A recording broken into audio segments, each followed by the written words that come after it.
بسم اللہ الرحمن الرحیم۔ السلام علیکم ورحمۃ اللہ وبرکاتہ۔ اللہم صلی علی محمد وعلی آل محمد۔ حکایت فضائل اعمال، حکایت صحابہ رضی اللہ تعالیٰ عنہم۔ حضرت حبیبہ رضی اللہ عنہ کے حالات۔ المومنین حضرت حبیبہ رضی اللہ عنہ ابو سفیان کی صاحبزادی، ان کے نام میں اختلاف ہے۔ اکثروں نے رملہ اور بعضوں نے ہند بتایا ہے۔ ان کا پہلا نکاح عبید اللہ بن جہش سے مکہ مکرمہ میں ہوا تھا۔ دونوں میاں بیوی مسلمان ہو گئے تھے۔ کفار کی تکالیف کی بدولت وطن چھوڑنا پڑا اور حبشہ کی ہجرت دونوں نے کی۔ وہاں جا کر خاوند نصرانی ہو گیا، یہ اسلام پر باقی رہیں۔ انہوں نے اسی رات میں اپنے خاوند کو خواب میں نہایت بری شکل میں دیکھا۔ صبح کو معلوم ہوا کہ وہ نصرانی ہو گیا ہے۔ اس تنہائی میں، اس حالت میں ان پر کیا گزری ہوگی اللہ ہی کو معلوم ہے، لیکن حق تعالیٰ شانہ نے اس کا نعم البدل یہ عطا فرمایا کہ حضور صلی اللہ علیہ وسلم کے نکاح میں آ گئیں۔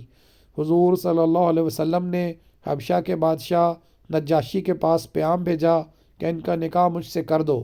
چنانچہ نجاشی نے ایک عورت ابرہہ کو ان کے پاس اس کی خبر کے لیے بھیجا۔ انہوں نے خوشی میں اپنے دونوں کنگن جو پہن رہی تھیں اس کو عطا کر دیے اور پاؤں کے چھلے، کڑے وغیرہ متعدد چیزیں دیں۔ نجاشی نے نکاح کیا اور اپنے پاس سے 400 دینار مہر کے ادا کیے اور بہت کچھ سامان دیا۔ جو لوگ مجلس نکاح میں موجود تھے ان کو بھی دینار دیے اور کھانا کھلایا۔ اس میں اختلاف ہے کہ یہ نکاح 7 ہجری میں ہوا جیسا کہ اکثر کا قول ہے، یا 6 ہجری میں جیسا کہ بعض نے کہا ہے۔ صاحب تاریخ خمیس نے لکھا ہے کہ ان کا نکاح 6 ہجری میں ہوا اور رخصتی 7 ہجری میں۔ جب یہ مدینہ طیبہ پہنچی، نجاشی نے بہت سی خوشبو اور سامان جہیز وغیرہ دے کر ان کو نکاح کے بعد حضور صلی اللہ علیہ وسلم کی خدمت میں بھیج دیا۔ بعض کتب تواریخ سے اور احادیث سے معلوم ہوتا ہے کہ ان کے باپ نے نکاح کیا، مگر یہ صحیح نہیں ہے، اس لیے کہ ان کے باپ اس وقت تک مسلمان نہیں ہوئے تھے۔ وہ اس قصے کے بعد مسلمان ہوئے ہیں۔